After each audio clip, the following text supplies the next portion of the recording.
Hello everyone, today we are going to learn basic Draftsight tutorial how to draw rectangle from center point.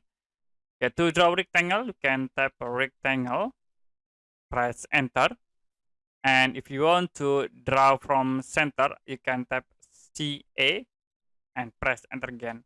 Click center point, and that's it to draw the rectangle from center. You also can draw by using 3-point center. You can tap again rectangle, press enter.